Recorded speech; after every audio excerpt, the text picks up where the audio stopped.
Right, this is part two, and I don't know how many parts there are going to be. I continue talking now about statistical issues in the Lucy Letby case, and this means talking about the roster chart and about the spike, and I will go back and forth between them to some extent. Starting with the roster chart, well, it's right there in front of us. This is the roster chart with some extra things added to it, which I think is useful to do. And for instance, I put here row sums, number of nurses present at each event. And one thing you immediately may notice here is that there are a small number of large numbers and many small numbers. And the largest numbers are the day shifts. It's very simple. That's just very simple.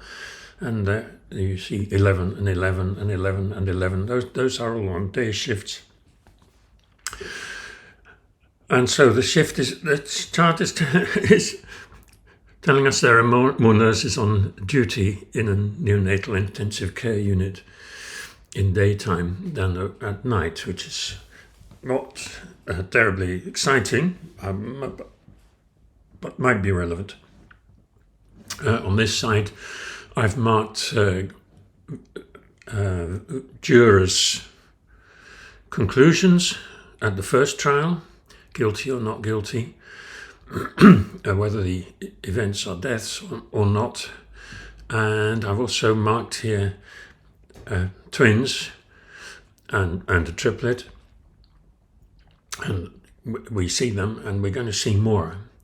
Now, of course, what you see here is is that column of X's. Lucy Letby is there when she's accused of having done something, and that is just should be. That is quite simply a tautology. Of course, one hopes that she has been found to be present on occasions when she's actually charged with doing something wrong. We now know that a number of those X's in Lucy Letby's column are mistakes, maybe 5 of them. There are the roster data is not accurate, or the calculation, the processing of the data mistakes have crept in, and in fact, it turns out that this chart, which was in all the newspapers and the judge allowed to appear in the newspapers, shown to the jurors right in the beginning of the trial, actually contains it's simply a chart of the 25 indictments, but one was removed already at the beginning of the trial, presumably because there was basically no evidence with it. And at the end of the trial, the jurors were shown and the public were shown a new chart with only 25 events, with only 24 events, 24 incidents instead of 25.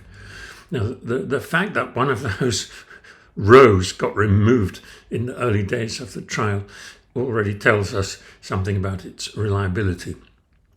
Of course, it's supposed to make us compare Lucy Letby with the other nurses, but it's a completely unfair comparison because we're looking at the comparison on a selection of events when she is present.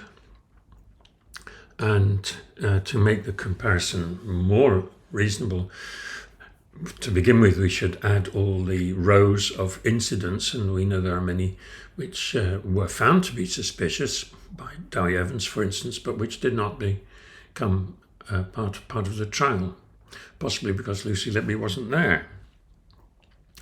So the chart is very suggestive, and basically it is telling us that it's making a lot of noise, but and it's passing a message to the public who looks at this, which is basically a lie. This is an example of lies, damned lies, and statistics. This is a statistic which is lying. It's making you think by just a glance at this that there is a correlation between Lucy Letby's presence and terrible things happening, but it's not proven by this chart. It's been if there is such a correlation, it's been magnified out of all proportion by this chart, making things appear much more clear than they really are. And of course, what it is hiding is the fact that those nurses are different kinds of nurses who work different numbers of hours and who are likely not to be present at who are just due to the kind of work they are doing and the qualifications they have are simply not going to be present so often. The chart also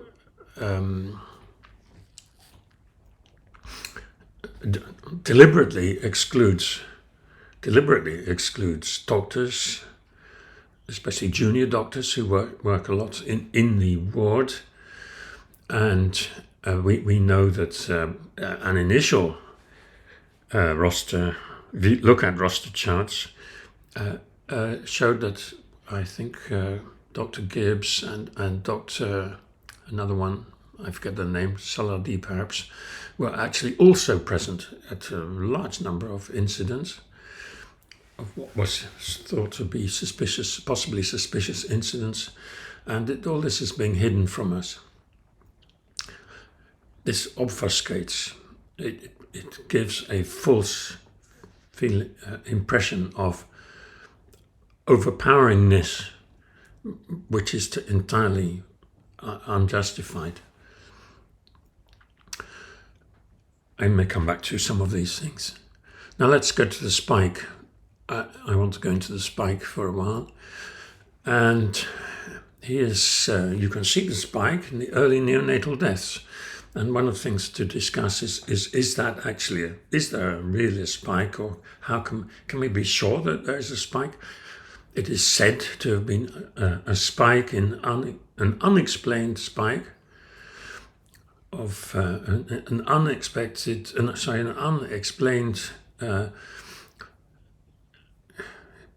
enormous jump up in the numbers of deaths on that unit. And let's find out how big it really is. Is it so big that one should be worried about it? Here's some quick statistical analysis. Here's the quickly fastest and most easy one.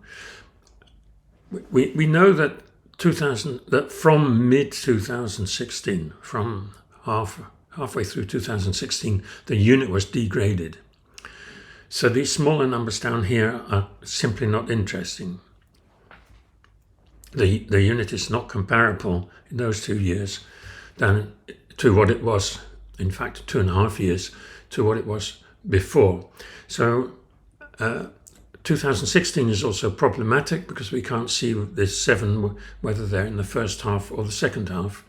So I'll get to them in a moment. But to begin with, let's just look at the first 3 years, 3, 3 and 8. So during 2015, the doctors were worried about a spike in deaths. Should they have been worried? Should they have been worried, or should managers have been worried at the end of year 2015? In 3 subsequent years, we have 3, 3 and 8 deaths. That's a total of 8 plus 6 is 14.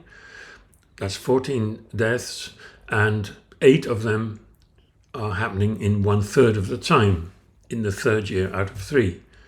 Is 8 surprising? One thing, well, not too naive, but a simple thing a statistician will probably instinctively do is look at is to use the binomial distribution.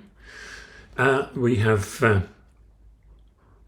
14 events. There are 8 of them happening in 1/3 of the time. So what's the chance of seeing 8 or more when you observe 14 events, each with probability 1/3? That's the 1/3 here. 14 is the total number of events. I'm looking at 1 minus the probability of less than or equal to 7, so I'm looking at the probability of 8 or more. That's called a p-value. Is 8 surprisingly large? We would expect 1/3 of a quarter, and actually we see 8, and statisticians routinely compute the probability of seeing 8 or more for historical reasons, tradition. It's common practice. It's called a p-value of a test that the rate has increased in the 3rd year. And we work under the hypothesis that the rate in the 3rd year, the rate of deaths, is the same as it was in the preceding years. So we work under the hypothesis that the rate is the same in all years. And we find a p-value of 0.057, which is about 6%, which is bigger than the magic significance level of 5%. This is not statistically significant. Just looking at the number of deaths in the 3rd year is not something to write home about. This is not exciting. Of course, it becomes more exciting when half of the next year is added. And here I'm doing that. I take 2013 plus 2014, and I compare it with 2015 plus half of 2016. And right at the moment, I'm going to suppose that 7 is split into 5 in the first half and 2 in the second half. These numbers change whichever source you use to identify them. Several Thirlwall inquiry documents, several other reports of statistics will give you slightly different numbers. Possibly there are slightly different definitions of an early neonatal death, and sometimes we're looking at all the deaths. Sometimes there may be slight vagueness concerning the boundary between stillbirth and early neonatal. There was a death in the maternity unit itself of the Countess of Chester, before that child could be moved into intensive care.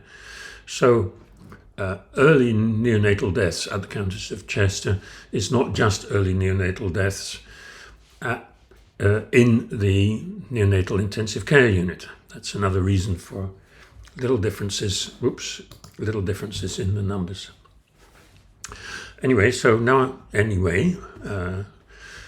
Bearing in mind always that the numbers can be disputed and may need to be changed a little bit on further research, let me suppose that 7 is split into 5 and 2. So we have a total of 6 in the first 2 years, 2013 and 2014, then 8, and then 5 neonatal deaths. That's 14 plus 5 is 19. We have 19 neonatal deaths in early neonatal deaths, in 3.5 years, of which 8 plus 5 are in the last 1.5 years. So here's 1.5 divided by 3.5. We're interested in, did the rate of early neonatal deaths go up in the last 1.5 years out of a total of 3.5 years? And we have 8 plus 5 in that last period of 1.5 years. And what I'm doing here is looking at the probability of P binom lower tail is false of 8 plus 5 minus a small number. Epsilon is a very small number. Basically, this is the probability of greater than or equal to 13 deaths out of a total of whatever that was, 19, in when the expected number should have been 1.5 divided by 3.5 times this. That would be the expected number. Now we get a p-value which is smaller than 5%. It's 2%. So this is, a statistician will say this is statistically significant at the 5% level. In a publication they'd put 1 star on it because it's not terribly exciting, but there seems to be something there. However, there is still a big problem, which I'll come back to in just a moment, but just remember, it looks like there's something going on in 2015 and first half of 2016, but we are using the same data which suggests there's something wrong or something going on to test that there is something going on. And that is basically stupid. Of course, if we have like 10 years and one of the years is much bigger than all the others, and then we test if it is much bigger than all the others, we will find that it's much bigger than all the others. It's not terribly interesting. One must take account of the fact that the statistical test which you're doing was inspired by the same evidence, the same facts, the same data which you're using to test that hypothesis. And this completely devalues and basically invalidates the level of significance which you appear to have found. It's a well-known problem in classical statistics, and there are ways to get around it, and I will come to them. In fact, first I'll take a little excursion and let's look at this number 2 here. So here we see a sequence of numbers of stillbirths. Let's go there straight away. And people have remarked, is that significant? Only 2 in that particular year, 2016. What's going on there? Is there something going on compared to the numbers both before and after? So let's, compare the numbers before and after. Stillbirths can, of course, also be influenced by the grading of the neonatal units. So one can dispute whether or not to use these 2 years as well. But this is just an example. Here's something simple which I can do. I've got 6 years of numbers of stillbirths. The average of those 6, excluding the smallest one, excluding the 2, that's what it's done here, is 9.2. Now, of course, we're throwing out the smallest and taking the average of the others, so we're going to get something which may be biased up.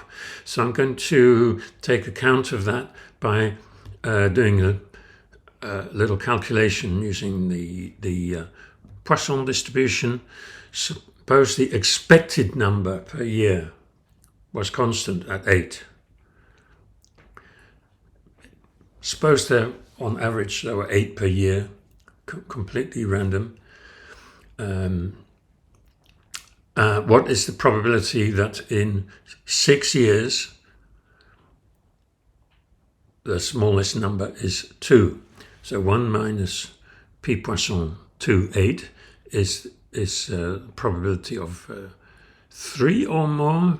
So what is the probability that it's 3 or more for every year of 6 years? The answer is it's about 8%. So again, it's not statistically significant. I would say this too can just be a chance fluctuation. Of course, it can be anything, but it could be a chance fluctuation. Now let me get back to the spike and let me explain again the problem. I tested the hypothesis of a spike in 2015 plus half of 2016 because we saw one. The p-value computed using routine statistical methods based on the same data which suggested the hypothesis to be tested is meaningless. It's meaningless. Let's ask the question. Let's ask a different question. what is the chance of seeing a spike anywhere in 3.5 years? Right? We have 3.5 years. What is the chance that, supposing nothing had changed at all in 3.5 years, everything was completely random, what is the chance that we would see a spike in the number of deaths in a sliding window somewhere, anywhere in that period? And let's take the sliding window to be precise, 13 months. A bit odd, isn't it?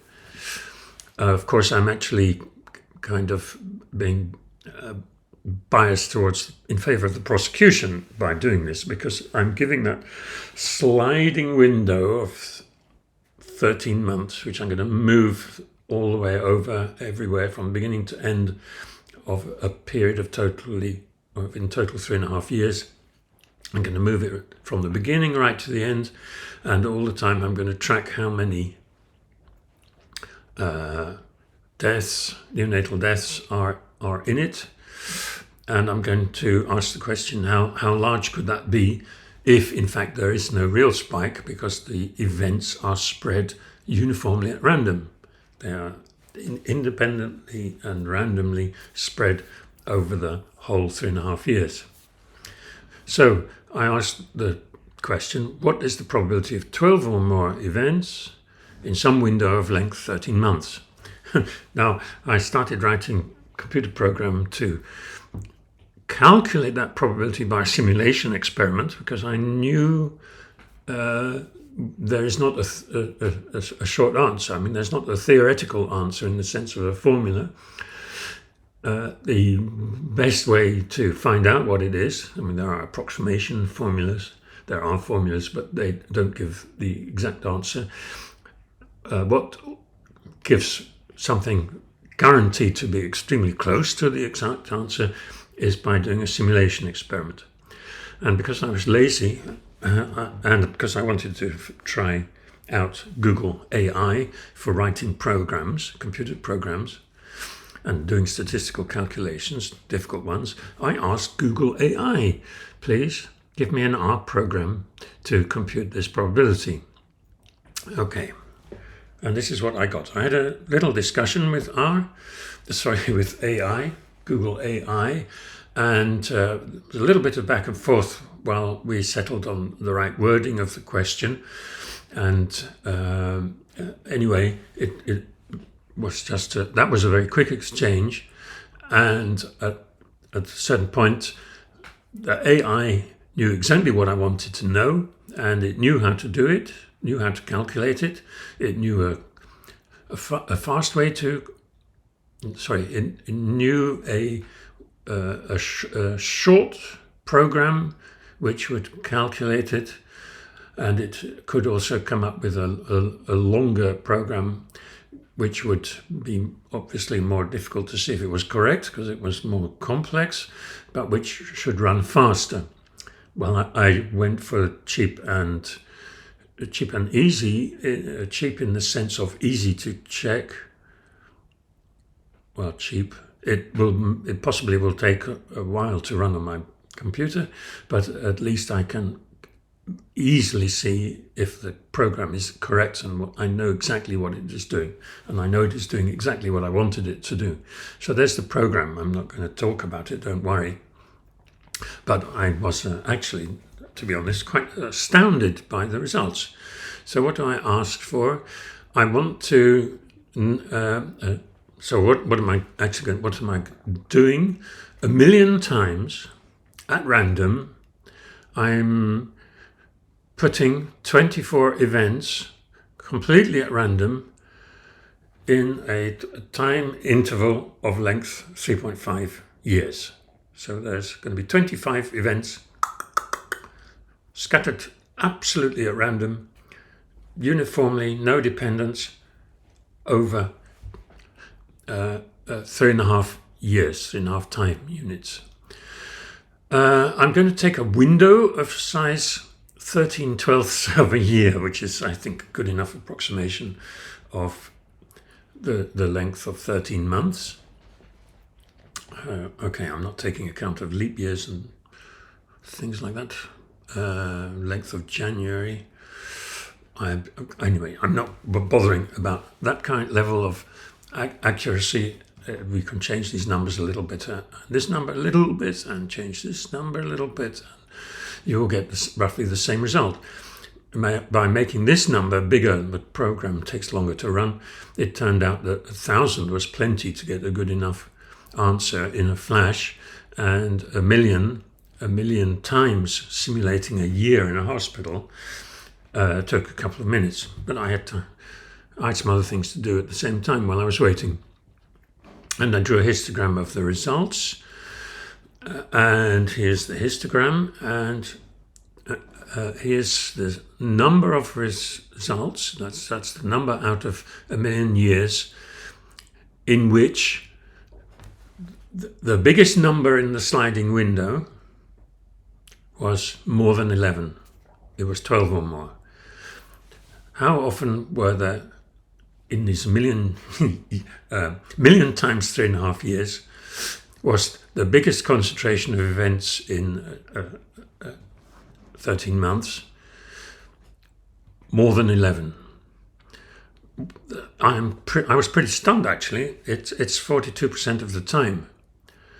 The probability of a spike under the null hypothesis of complete randomness is 42%. So statistically speaking, we can say there was no spike. There's no evidence. There's no statistical evidence for a spike in the death in those last 13 months, even. And of course, there's less evidence for a spike in the last 1.5 years. That becomes it's also less evidence for a spike in only 12 months, because a 12-month window doesn't cover both the events in June 2015 and in June 2016, which basically caused the whole disaster. Statistically speaking, there was no spike. I think I will show you quickly a couple more slides, but I'm going to stop this one. I'm breaking up the statistical issues in the Lucy Letby case into two parts. But while we're talking about randomness of events scattered randomly in time, let's have a look at this. Here's the timeline of the 25 indictment events. They fit into a year and a month, as we know, and this is how they are distributed over time. And notice, for instance, this here is two events on the same day, possibly in the same shift, I'm not sure. This is a whole heap of 3 events, I believe, very, very close to one another. Here are 2 very close, 2 very close, 2 very close, 2 very close. So we certainly see events which are very, very close together. This is, did I say it already? This is also 2 events on the same day. They're basically on top of each other. I've moved one up a little bit because if I put them next to each other, if I put them on top of each other, I only see 1 plus. Note the tight clustering. We have some very clear, this looks like a cluster, this looks like a cluster, this looks like a cluster, and notice the gaps. This is kind of a big gap with just one event. It doesn't look random. Well, let's have a look at what random looks like. Let's have a look at what random looks like. Completely random. Here are 25 events. Completely randomly, independently and completely at random, thrown down in the same time span over the same 400 days, I think I'm choosing here. And what do we see? We see clusters and gaps. This is a cluster, this is a cluster. Here's a cluster, indeed, again there's a cluster at the beginning and a cluster at the end, and pretty large gaps. And here's a large gap with just one spot in it. So This is just to let you know that completely random doesn't look completely random. Completely random looks like clusters and gaps. This was the real thing. This is completely random. So the difference is, in reality, there's these very, very close events. And the point I want to make about them is, of course, there are very, very close events, because these very close events are actually events happening to the same baby or to siblings.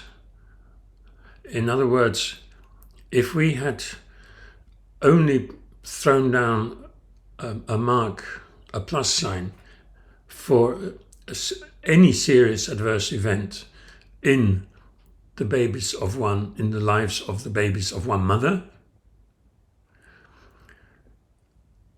a number of those events would vanish, and then we really would get something like this. Those very tight clusters are clusters of events happening to either the same child or two siblings in rapid succession, and we shouldn't be surprised that if something bad happens to one of a pair of twins, that the other pair of twins has difficulties too. That is to be expected. So these 25 indictment events absolutely cannot be treated as separately. They cannot be treated separately, despite Goss's instinct to handle 25 events separately, one by one, as separate medical events. You just can't do that. You can't do that. Okay, I think this is where I'm going to pause and indeed break, I should say. And I will come back to about this point for some more statistical issues in a separate edition, a separate part.